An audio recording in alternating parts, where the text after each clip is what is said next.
پوری بھارتی ریاست کے خلاف جا کے، ان کی ہندوتوائزڈ اسٹیٹ نوشن کے خلاف جا کے، آر ایس ایس اور ہندوتوا کی جو انگریس تھی with in the Indian intelligence infrastructure, in the power corridors, police کے اندر، آئی بی کے اندر، را کے اندر، اس ساری فلو، اس ساری طاقت کے خلاف کھڑے ہو کر اس نے ایکسپوز کیا تھا مالیگاؤں اٹیک اور یہ ابھینو بھارت نامی ایک ٹیررسٹ آرگنائزیشنز جو کہ سمجھوتا ایکسپریس میں بھی انوالو تھی، جو کہ اجمیر شریف میں بھی کی بامبنگ میں بھی انوالو تھی، جو کہ ہر اس بامبنگ میں انوالو تھی جو 2007 سے پچھلے 5 یا 6 سال پہلے یعنی 2001 آنورڈز پورے بھارت کے اندر مسلمانوں کے خلاف ہوا. اور سمجھوتا ایکسپریس اسی کی ایک کڑی تھی، اور یہ ایک میسج تھا انڈیا کے اندر بھی اور انڈیا کے باہر بھی that R S S is now in power. وہ ڈیپ اسٹیٹ کو انفلوئنس کر چکے ہیں، وہ کنٹرول حاصل کر چکے ہیں، and they don't want peace with Pakistan. وہ پاکستان کے ساتھ امن نہیں چاہتے، وہ بھارت کے اندر بھی مسلمانوں کو برداشت نہیں کریں گے اور بھارت کے بارڈرز پہ بھی مسلمانوں کو برداشت نہیں کریں گے. یہ سمجھوتا ایکسپریس کی جو بامبنگ تھی وہ میسج تھا، اور اس کے ساتھ انہوں نے اپنا پورا آنے والا جو کرائیٹیریا تھا، جو کہ آج بھی آپ دیکھ رہی ہیں مودی کی حکومت کے آنے کے بعد بھی 2025 میں بھی کرائیٹیریا وہی ہے. خود حملے کرو، خود اٹیکس کرو، دہشت گردی کرو اور بلیم کسی اور پہ ڈال دو. اور یہی ایگزیکٹ سیم پلے بک جس کو زائو پلے بک کہتے ہیں، زائنس بھی استعمال کرتے ہیں. سو سمجھوتا ایکسپریس جو ہے ایک وہ بیسیکلی ایک وہ بنیاد تھی کہ جس کے بعد یہ جو پچھلے 20 سالوں کے اندر ان کے false flag upon false flag شروع ہوئے. ممبئی ہوا، پھر اس کے بعد انہوں نے اوری والا ڈرامہ، پٹھان کوٹ والا، پہلگام والا ڈرامہ، پھر یہ سارا جو کیا بیسیکلی اس کا جو سٹارٹنگ فیز تھا دیٹ واز سمجھوتا ایکسپریس. ٹھیک ہے، ہم اب چاہیں گے کہ آپ میں سے سوالات کا سلسلہ شروع کریں اور پھر احمد ان سوالات کے جوابات دیں. میرا یہ سوال تھا کہ جیسا سمجھوتا ایکسپریس ایک ان کا ایک میسیج دینا تھا اور یہ ایک دہشت گردی کی ایک سٹوری بھی ہے. میرا آپ سے یہ سوال تھا کہ سمجھوتا ایکسپریس میں بھی بہت سارے مسلمانوں نے، عوام نے اپنی قربانیاں دی، اسی طرح سے اس کے بعد بہت سارے ایسے واقعات ہوتے رہے.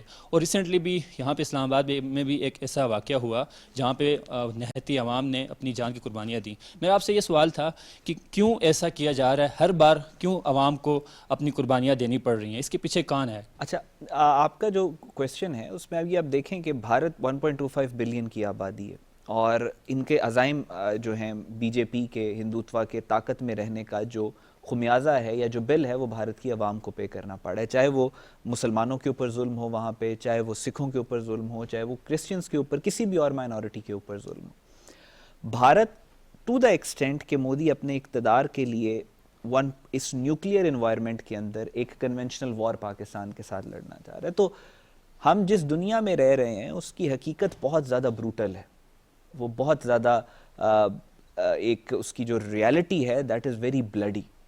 اور ہوتا یہی ہے، ہو یہی رہا ہے کہ اپنے اقتدار میں رہنے کے لیے جس طرح، اور یہ تاریخ کے اندر بھی آپ کو ایسے ہی ملے گا، چند لوگوں کے اقتدار کی خاطر لاکھوں نے جانے اپنی قربان کی. وہ ابھی بھی یہی ہو رہا ہے. ایک فیشسٹ آئیڈیالوجی ہے بھارت کے اندر موجود، ہندوتوا جس کو کہتے ہیں. اس فیشسٹ آئیڈیالوجی نے کیونکہ اقتدار میں رہنا ہے بھارت کے اندر تو انہوں نے نیریٹو کریٹ کرنا ہے.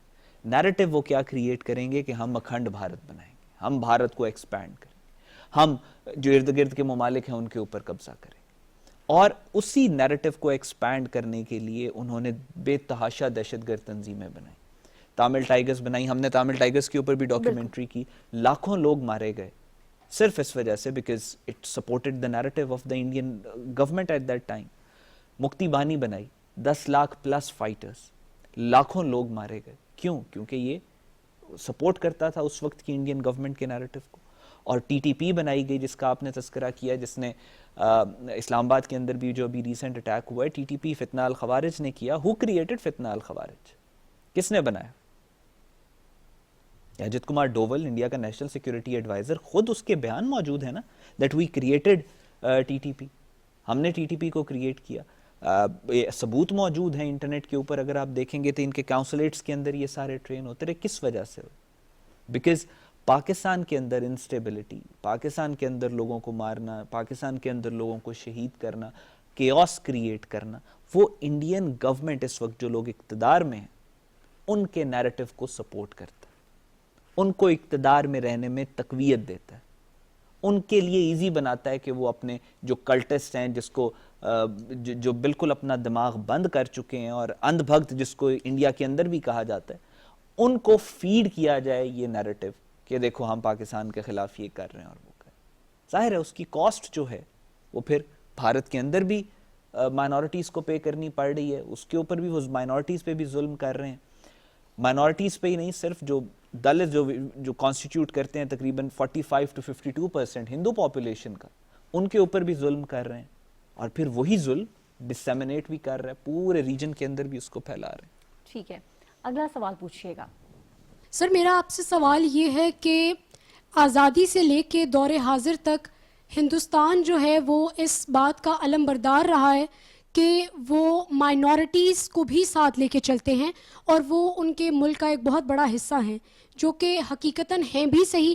لیکن ہم نے جیسے یہ بوم بلاسٹ دیکھے یا دہشت گردی وغیرہ, تو اس میں ہندوؤں سے زیادہ مسلمان, سکھ اور باقی مذہب کے لوگ جو ہیں وہ اس سے زیادہ افیکٹ ہوتے ہیں. تو اس نظریے کو اب تک ساتھ لے کے چلنے پہ ان کا بین الاقوامی اس پہ مذاق کیوں نہیں بنتا؟ دیکھیے, Bharat is a very sensitive country when it comes to minorities, when it comes to ethnicities, when it comes to the religious جو ڈیوائڈ ہے بھارت کے درمیان میں. ہسٹوریکلی بھارت کبھی بھی اس طرح سے اس فارم میں پچھلے 1000-1500 سال میں ایک ہندو گورنمنٹ کے انڈر یا ایک برہمنائزڈ ایلیٹ کے اندر نہیں رہا. It has always took a Muslim ruler to unite India. اس کی وجہ ہے, اس کی وجہ یہ ہے کہ پچھلے 1400 سال سے جو مسلم کلیکٹیو کانشیس ہوتا ہے, یعنی پولیٹیکل سیٹ اپ جو مسلمان اپنا کریٹ کرتے ہیں, وہ یہی ہوتا ہے کہ ایک چھوٹا سا دارالخلافہ ہوتا ہے اور نیچے بہت بڑی سلطنت ہوتی ہے. چاہے آپ آٹومن امپائر کی بات کریں, چاہے آپ خلافت راشدہ کا دور دیکھیں. سو یہ ایک اقبال کا شعر ہے, اپنی ملت پر قیاس اقوام مغرب سے نہ کر, خاص ہے ترکیب میں قوم رسول ہاشمی صلی اللہ علیہ وسلم. تو مسلمانوں کا political structure is different as compare to rest of the world. Muslims نے پہلی دفعہ آ کے انڈیا کو یونائٹ کیا. جب انڈیا کو یونائٹ کیا تو انڈیا کے پوٹینشل کا دنیا کو پتہ چلا. انڈیا جب برٹش امپائر نے انڈیا کے اوپر قبضہ کیا, یہ چھوٹا سا as compare to the world, یہ چھوٹا سا انڈیا جو ہے, سب کانٹیننٹ جو ہے, یہ پوری دنیا کی گلوبل ٹریڈ میں 25% کنٹریبیوٹ کر رہا تھا. It was amongst the richest countries in the world. اچھا, یہ جو ریئلائزیشن تھی کہ انڈیا جب یونائٹ ہوتا ہے تبھی پاورفل ہوتا ہے, یہ ریئلائزیشن ان کو مسلمانوں نے کروائی. Now the realization is there, but جو ماڈرن انڈیا ہے اس میں Muslims are not ruling India. 1000 سال میں پہلی دفعہ ایسے ہو رہا ہے کہ یہ جو برہمنائزڈ ایلیٹ ہے, یہ ہندوز بھی نہیں ہے, ایک ہندوز کا بھی ایک چھوٹا سا فیکشن ہے جس کو برہمنائزڈ ایلیٹ کہتے ہیں, یہ انڈیا کو رول کر رہے ہیں. رول تو یہ کر رہے ہیں. برٹش امپائر کے جانے کے بعد, سازشیں کرنے کے بعد, پاکستان جو مسلمز ہیں وہ پاکستان میں آ گئے, اس کے بعد ان کو ایک خطہ زمین مل تو گیا رول کرنے کے لیے, لیکن ان کے پاس کسی قسم کا کوئی فریم ورک نہیں ہے ہسٹوریکل کہ ہم نے کس طریقے سے ان کو آپس میں اکٹھا کرنا. تو ان سارے مذاہب کو اکٹھا کرنے کے لیے انہوں نے ایک نیریٹو کریٹ کیا دیٹ انڈیا از سیکولر.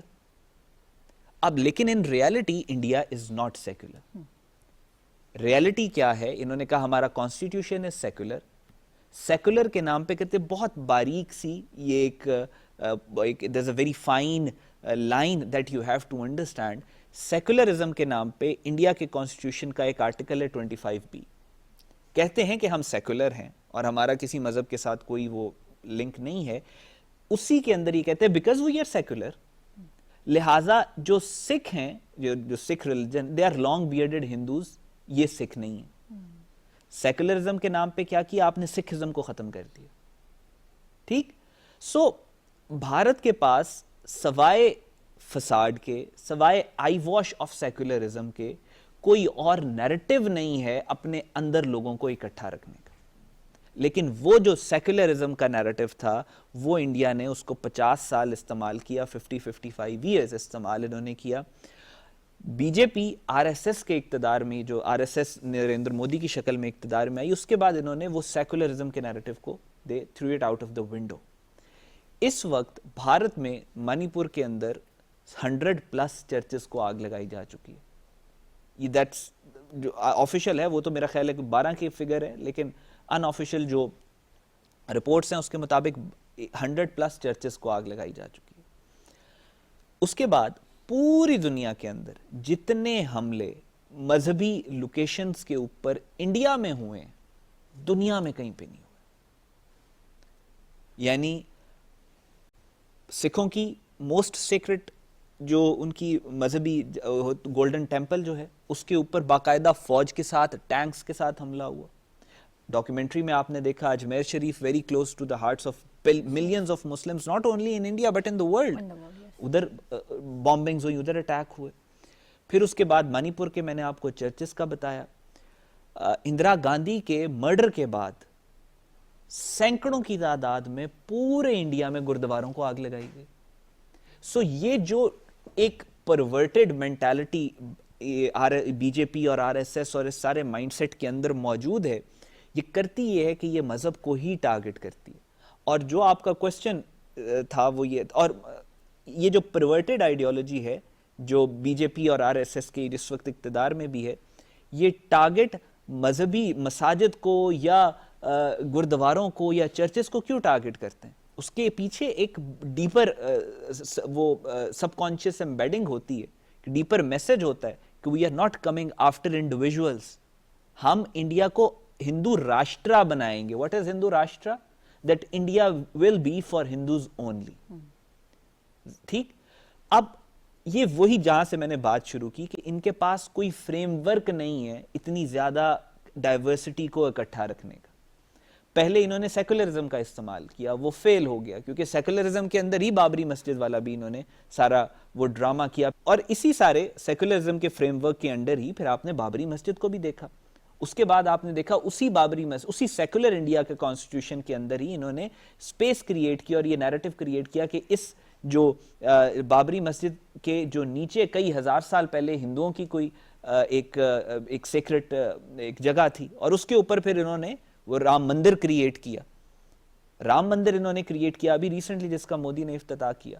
سو وہ جو سیکولرزم تھا ان کو پتا چل رہا تھا کہ اب وہ ڈائل ڈاؤن کر رہا ہے. سیکولرزم دنیا نہیں خرید رہی, nobody is buying the secular image of India. اور پھر باتیں بھی ہونا شروع ہو گئی ہیں, ہندو مسلم جو فسادات ہوئے, سکھوں کے خلاف جو ہوا, کرسچنز کے خلاف ہوا. سو اب they have moved to the next step, which is کہ we don't believe in secularism, we believe in Hindu Rashtra. India will be for Hindus only. اور انٹرسٹنگلی یہ انڈیا یعنی 1947 سے پہلے جب پہلی دفعہ کانگریس اقتدار میں آئی تو بنیاد اس ہندو راشٹر کی اس وقت پڑ گئی تھی. 1000 سال تک مسلمان remain in power in India. ایک ہندو کو تلوار کے زور پہ مسلمان نہیں کیا گیا. But after 1000 years when this Brahmanized elite came into power in 1930s, سب سے پہلے انہوں نے شدھی موومنٹ لانچ کی.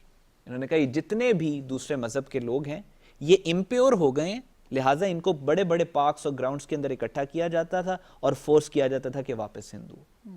ظاہر ہے دیٹ فائٹ بیک, کیونکہ مائنورٹیز نہیں ہیں انڈیا میں. اب 25 کروڑ کے قریب مسلمان ہیں, دیٹس ناٹ اے مائنورٹی. ٹھیک. سو پاور ہے, ان کی انفلوئنس تھا اس وقت, تو دے بیک ٹریکٹ. انہوں نے کہا نہیں یہ فیل کرے گا, ابھی نہیں, we have to wait for اندر 50 اور 70 years اس کو لانے کے لیے. تو let's play with the secular image of India, اس کے اوپر ہم بلڈ اپ کرتے ہیں.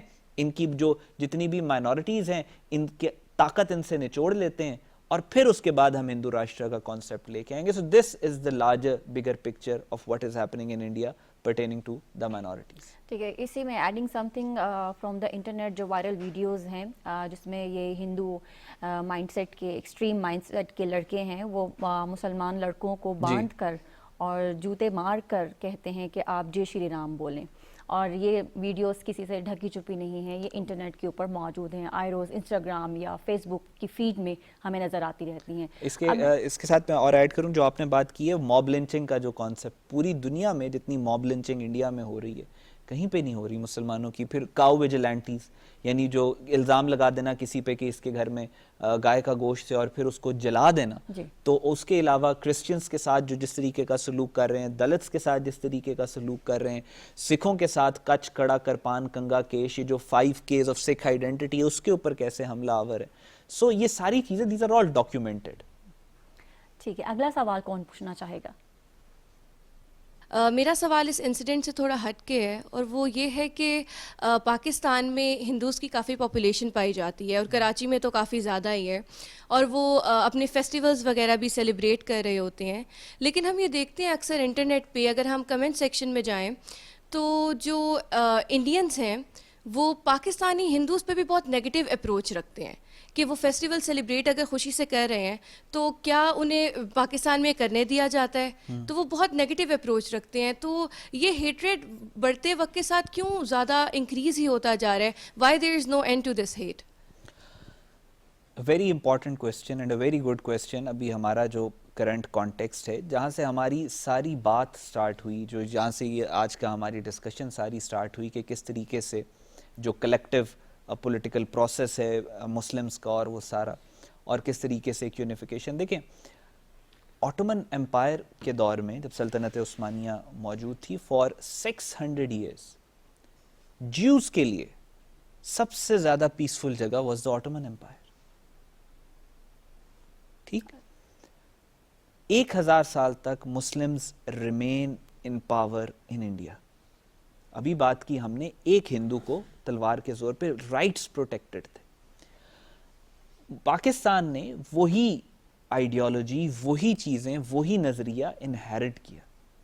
قائد اعظم سے پوچھا گیا کہ آپ بتائیں کہ پاکستان کا نظام کیسا ہوگا, تو قائد اعظم نے فرمایا کہ آپ مجھ سے پاکستان کا نظام کے بارے میں سوال کر رہے ہیں, پاکستان کا نظام تو 1300 سال پہلے دے دیا گیا تھا. اور کلیئرلی قائد اعظم نے جو باتیں کہی کہ political system of Pakistan will be based on, وہ مشہور تقریر ہے, اسلامک سوشلزم. صحیح. اچھا, اب پاکستان کے اندر آپ خود پاکستانی ہیں, آپ سامنے بیٹھے ہیں, آپ نے شاید ہی کبھی کوئی واقعہ سنا ہو کہ کسی جس طرح موب لنچنگ انڈیا میں ہو رہی ہے, جس طرح مرڈرز ہو رہے ہیں, جس طرح پورے کے پورے جو لوگوں کو کھڑے کر کے آگ لگا دی جاتی ہے, آپ پاکستان, اور جتنا فریکوینٹلی وہاں پہ ہوتا ہے پاکستان میں, یس واقعات ہوتے ہیں اس طرح کے, لیکن ان کی فریکوینسی کس حد تک کم ہے ایز کمپیئر ٹو انڈیا. اب ٹو آنسر یور کوسچن, جو ہندوؤں والی بات آپ نے پاکستان کے اندر کہی, جو اور انڈینز جو کوسچن پوچھتے ہیں کہ آپ, ایک تو وہ جینوئنلی پوچھتے ہیں کہ are you allowed to celebrate these events. وہ جینوئن کوسچن کیوں پوچھتے ہیں؟ کیونکہ جب پاکستان بنا تو there was East Pakistan and West Pakistan. یہ ہمارا پاکستان اور جو آج کل بنگلہ دیش ہے, وہ بنگلہ دیش کے اندر آج بھی ہندو پاپولیشن بہت زیادہ ہے, بہت زیادہ پاپولیشن ہے. اس وقت جب پاکستان بنا تو ہندو پاپولیشن بنگلہ دیش میں بہت زیادہ تھی, اور ٹوٹل انڈیا پاکستان کا اگر آپ کنسنسس دیکھیں تو اس میں تقریباً 20 to 30% کے قریب ہندو پاپولیشن بنتی تھی, 27% کے اراؤنڈ ہندو پاپولیشن بنتی تھی. اس میں سے, اس 27 میں سے 26% جو ہندوز تھے they were living in بنگلہ دیش. آج بھی رہ رہے ہیں, رائٹ, آج بھی رہ رہے ہیں. جب 71 میں پاکستان اور بنگلہ دیش الگ ہوئے تو وہ ہندو پاپولیشن چلی گئی کدھر؟ بنگلہ دیش. اور پاکستان کے اندر جو پاپولیشن بچی that was like 2 to 3%, بہت کم ہو گئی. صحیح.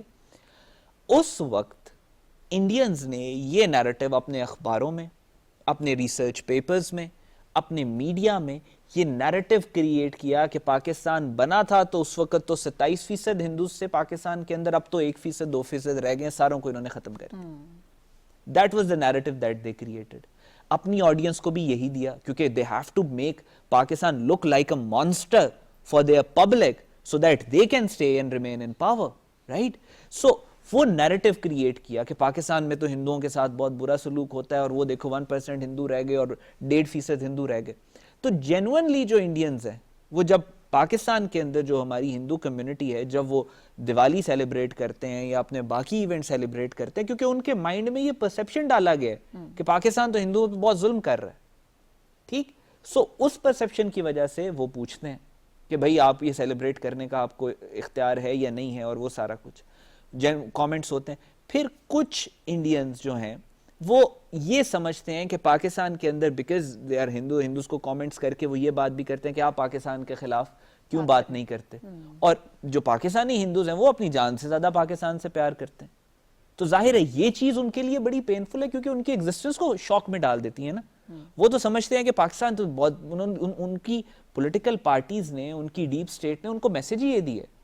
جب ان کو پتا چلتا ہے کہ نہیں ہم سے تو زیادہ اچھے حال میں یہ رہ رہے ہیں وہاں پہ, تو ظاہر ہے ان کے لیے پھر وہ ایگزسٹینشل شوک ہوتا ہے, پھر ہیٹریڈ ان کا جو ہے وہ یہاں سے ایمینیٹ کرتا ہے. ٹھیک ہے, ہم اپنے اگلے سوال کی جانب بڑھیں گے. جو میرا سوال ہے بیسیکلی وہ تھوڑا سا اس سے ہٹ کے, جس طرح انڈیا کا جو میڈیا ہے وہ کافی زیادہ کنٹرولڈ ہے ایز کمپیئر ٹو پاکستان, تو جس طرح آپریشن سندور ہوا اور بھی اس طرح کی چیزیں, تو وہ میڈیا جو کہ اصل چیز ہے اس کو ہٹا کے عوام کو دوسری چیز بتاتا ہے. تو اس طرح تو انڈیا کی عوام خوش رہتی ہے, جس طرح آپ ان کو سوشل میڈیا پہ دیکھیں اور ان جگہوں پہ دیکھیں. تو جس طرح لاہور میں موجود سمندر پہ حملہ کر دیا تھا بھارت نے اور وہ پھر اپنی عوام کو بھی بتایا تھا, تو ایسے ورلڈ وائڈ تو ان کا مذاق بنتا ہے, مگر ان کی جو عوام ہے ان کو نہیں سمجھ آتا. تو کوئی ایسا طریقہ ہو جس سے ان کی عوام کو جگایا جا سکے. ابھی جو ماڈرن ریسرچز سائیکالوجی کے اوپر آ رہی ہیں نا, آپ نے اکثر وہ انٹرنیٹ پہ وہ کلپس دیکھے ہوں گے وہ چھوٹے چھوٹے بچوں کے جو شارٹس دیکھتے رہتے ہیں اور ان سے اگر فون لے لیا جائے تو پھر they start behaving like addicts اور رونا شروع کر دیتے ہیں, اور اس کے اوپر بہت ایکسٹینسو ریسرچ ہو رہی ہے. That is human brain.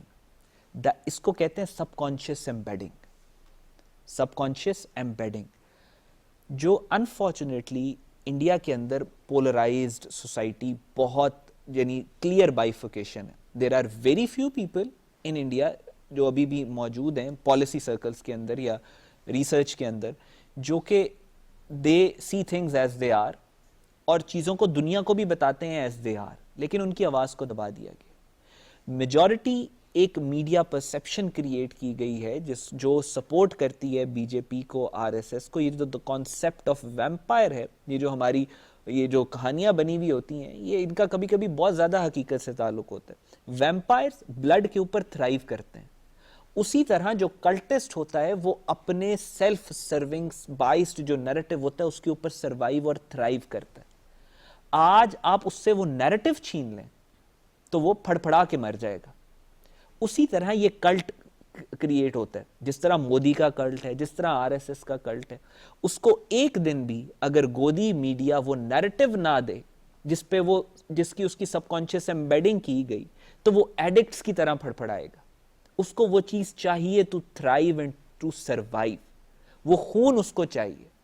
So Indian media کی ایک طرح سے اب ایک مجبوری بن چکی ہے کہ وہ جو آڈینس انہوں نے کریٹ کی ہے وہی آڈینس جس کو پوری دنیا مذاق میں بھکت کہتی ہے, جس کو پوری دنیا مذاق میں سنگیز کہتی ہے, جس کو پوری دنیا مذاق میں کلٹسٹ کہتی ہے, کہ وہ لاجک کی بات نہیں کریں گے, وہ عقل کی بات نہیں کریں گے, وہ کہیں گے مودی سرکار, جس کو ایون کانگریس کرٹیسائز کرتی ہے کہ مودی نے انڈیا کو نقصان کتنا پہنچایا, پھر بھی تم کہتے ہو اب کی بار مودی سرکار. وہ فیکٹ سامنے رکھتے ہیں, انڈین یوٹیوبرز ہیں وہ فیکٹ سامنے رکھتے ہیں کہ مودی نے یہ نقصان کیا, یہ نقصان کیا, یہ نقصان کیا. وہ آگے سے انٹرویو کر رہے ہوتے ہیں کلٹس کا, وہ کہتا ہے مودی انڈیا کو تباہ بھی کر دے تب بھی میرا ووٹ مودی کا. So this is the cult mentality which they have created. Now they have created a Frankenstein monster. وہ monster جس کو آپ نے خود کریٹ کیا اب وہ آپ کو ہی ختم کر دے گا. وہ فرینکنسٹائن monster جس کو مودی نے کریٹ کیا آج وہ مودی کو ہی ختم کرنا چاہ رہا ہے, کیونکہ وہ کہتا ہے Modi is not hardcore and lunatic enough کہ وہ پاکستان کے اوپر حملہ کر سکے. وہ آج وہ بات کر رہے ہیں کہ مودی جو ہے وہ اتنا زیادہ ہارڈ لائنر نہیں ہے کہ اس کو انڈیا کے اندر پوری مائنورٹیز کو بالکل وائپ آؤٹ کر کے ایکسٹرمینیٹ کر سکے. وہ انہوں نے خود کریٹ کیا تھرو سب کانشیس ایمبیڈنگ. اب ان کے خلاف ہے. سو انڈین میڈیا میں اگر آپ یہ کہیں کوئی ہوپ لیفٹ تو there is none, because the mass that they have created وہ تھرائیو اس پہ کرے گا. اگر اس کو وہ فیڈ نہیں کریں گے وہ کانٹینٹ, تو وہ انہی کے آفیسز کے اوپر حملے کرے گا, انہی کو پتھر مارے گا, انہی کو موب لنچ کرے گا. سو یہ دس از گوئنگ نو ویئر. اب یہ ایسے ہی چلے گا انٹل اور انلیس انڈیا میں پاور سٹرکچر چینج ہو, ماڈریٹ لوگ, عقل مند لوگ اقتدار میں آئیں, اور وہ جو پچھلے 20-25 سال میں the doings of the Modi government and the Modi regime and Mohan Bhagwat ہے اس کو انکریمنٹل طریقے سے ڈائل ڈاؤن کریں, اس کے علاوہ دیر از نو ہوپ. ٹھیک ہے احمد, کیونکہ نوجوان یہاں پہ موجود ہیں, ان کا ایک فیوچر ہے, ان کے پرسپیکٹو سے میں یہ جاننا چاہوں گی کہ what hope they should have ابھی, کیونکہ پاکستان اور بھارت کی ایک جنگ تو ہم نے مئی میں دیکھ لی ہے, لیکن پاکستان کے ابھی بہت سارے فرینڈز آف پاکستان ہیں, جیسے کہ امریکہ کے ساتھ بہت اچھی, پاکستان کے ساتھ سعودی عرب, اسی طرح سے دیگر ممالک ہیں کہ پاکستان ان کے ساتھ اچھا فیوچر رکھ رہا ہے اور ہم دیکھ رہے ہیں. اس حوالے سے آپ کیا ہوپ اپنی نوجوان نسل کو دیں گے؟ It's a very valid question. Charles Dickens کی بڑی مشہور کتاب ہے جس کا نام ہے the tale of two cities, اور اس کی وہ جو سٹارٹ ہوتی ہے نا, وہ سٹارٹ جس جملے سے ہوتی ہے وہ جملہ بہت امپورٹنٹ ہے. It says that those were the best of Times and those were the worst of Times, یعنی وہ بہترین دن بھی تھے اور وہ بہت پریشان کن دن بھی تھے. سو آپ جس دور میں آپ لوگ پیدا ہوئے ہو اور جس خطہ زمین میں آپ لوگ پیدا ہوئے ہو, آئی مین وہ انگریزی میں کہتے ہیں the time to be alive, what a time to live. آنے والے دور میں آپ اس وقت جو انڈیا کے خلاف آپ کے کلیشز ہیں وہ they are planning سندور 2.0, اس کے بعد وہ پاکستان کے خلاف کوئی بڑی جنگ بھی کر سکتے ہیں, it's always a possibility. Afghanistan کی طرف سے آپ پریشر دیکھ رہے ہیں, دہشت گردی آ رہی ہے. اس کے اپوزٹ آپ یہ دیکھ رہے ہیں کہ پورا مسلم ورلڈ پاکستان کے ساتھ کھڑا ہے. آپ دیکھ رہے ہیں پاکستان کے چائنا کے ساتھ بڑے اچھے تعلقات ہیں, آپ دیکھ رہے ہیں امریکہ کے ساتھ بڑے اچھے تعلقات ہیں. یہ جو ایگزیکٹ سیم ٹائم ہے یہ امریکن امپائر پہ بھی آیا تھا. یہ جو انٹرنل پاکستان میں دہشت گردی ہے یا ایکسٹرنل وارز ہیں یہ امریکنز کے اوپر بھی آیا تھا. کب آیا تھا؟ یہ سب سے زیادہ اس وقت ہوا تھا کہ جب America rose to become the super power. اس سے 2 یا 3 یا 4 سال پہلے ایگزیکٹ یہی کنڈیشن امریکنز کی بھی تھی. Exact same time British empire پہ بھی آیا تھا کہ جب وہ اپنے چھوٹے سے جزیرے سے نکل کے پوری دنیا میں پھیلنا چاہ رہے تھے, اس سے 2-3 سال پہلے ان کو اسپین اور فرانس کی طرف سے بھی تھریٹ تھے, اندر بھی پرابلم سے, پولیٹیکل انسٹیبلٹی بھی تھی. Exact same time Ottoman empire پہ بھی آیا تھا. آپ نے وہ ڈرامہ ارطغرل تو دیکھا ہوگا کہ وہ کس طریقے سے وہ پوری علاقے میں گھوم رہے تھے, they did not have a home, اور پھر اس کے بعد ایک انہوں نے امپائر پوری کی پوری کریٹ کی. سو جن قوموں نے آگے جا کے کچھ بننا ہوتا ہے یا جن قوموں نے دنیا کے اوپر اپنا امپیکٹ چھوڑنا ہوتا ہے, ان قوموں پہ just before they rise to glory, اس سے پہلے یہ وقت آتا ہے وہ 4 یا 5 سال جس سے ہم ابھی گزر رہے ہیں. آپ دیکھیں گے کہ اس دور کے بعد آنے والے 2 سے 4 سال کے اندر پاکستان کیا کچھ کرے گا جو آپ سوچ بھی. اقبال کا بڑا مشہور شعر ہے, اقبال سے اس کے جو نگاہ کے سامنے ہے لب پہ آ سکتا نہیں, حیران ہوں دنیا کیا سے کیا ہو جائے. تقدیریں بدلنے کا جو وقت جس کا اقبال نے ذکر بھی کیا اپنے کلام میں وہ اب ہے. اور پاکستان, قائد اعظم نے فرمایا تھا there is no power on earth that can undo Pakistan. Quaid Azam کی آج تک جو پاکستان کو لے کے جو باتیں ہیں وہ غلط ثابت نہیں ہوئی. اقبال نے فرمایا تھا کھول آنکھ زمیں دیکھ, فلک دیکھ, جہاں دیکھ, مشرق سے ابھرتے ہوئے سورج کو ذرا دیکھ. اس وقت فرمایا تھا 1910 میں, گراں خواب چینی سنبھلنے لگے, ہمالیہ کے چشمے ابلنے لگے. اس وقت چینی افیون کے نشے میں دھت تھے, ختم تھے, they were nowhere to be seen. Iqbal نے کہا تھا اب یہ سنبھل رہے ہیں اور ہمالیہ کے چشمے, یہ جو سی پیک اور گلگت بلتستان اور یہاں سے بہت زیادہ خزانے نکلیں گے اس وقت.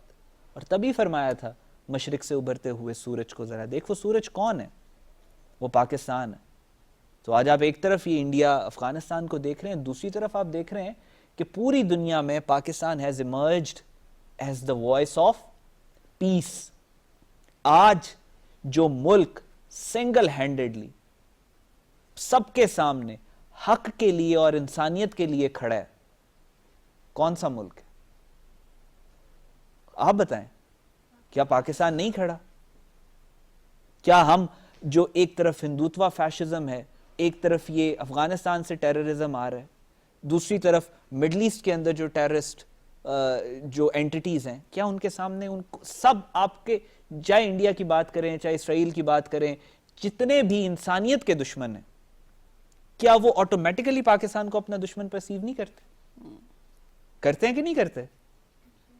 سو آنے والا دور بہت اقبال کے بیٹے جاوید اقبال کو اقبال نے ایک وہ خط لکھا تھا بڑا خوبصورت، اقبال نے ان کو نصیحت کی تھی، اور اقبال نے، اور وہ اس کے اوپر پھر آئی اینڈ اٹ، اقبال نے ان کو کہا تھا کہ جو آپ لوگوں کے لیے امپورٹنٹ بات ہے کہ من کی دنیا سوز و مستی جذب و شوق، یعنی دا ورلڈ آف سول، من کی دنیا سوز و مستی جذب و شوق، تن کی دنیا سود و سودا مکر و فن، من کی دولت ہاتھ آتی ہے تو پھر جاتی نہیں، تن کی دولت چھاؤں ہے آتا ہے دھن جاتا ہے دھن، پانی پانی کر گئی مجھ کو کلندر کی یہ بات، تو جھکا جب غیر کے آگے نہ تن تیرا نہ من۔ ناظرین، امن کا راستہ مشکل تو ہے لیکن ناممکن نہیں ہے۔ ریلوے کی پٹری پر جو بہنے والا خون تھا نہ کسی مسلمان کا تھا، نہ سکھ کا، نہ عیسائی کا، بلکہ وہ انسانیت کا خون تھا۔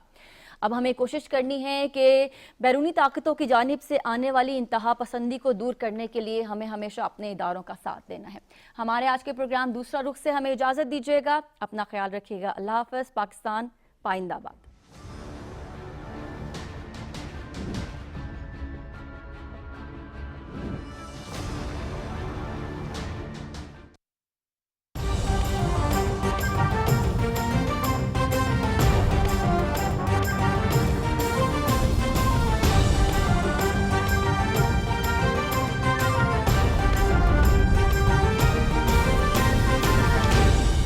درست، ہر وقت، بر وقت۔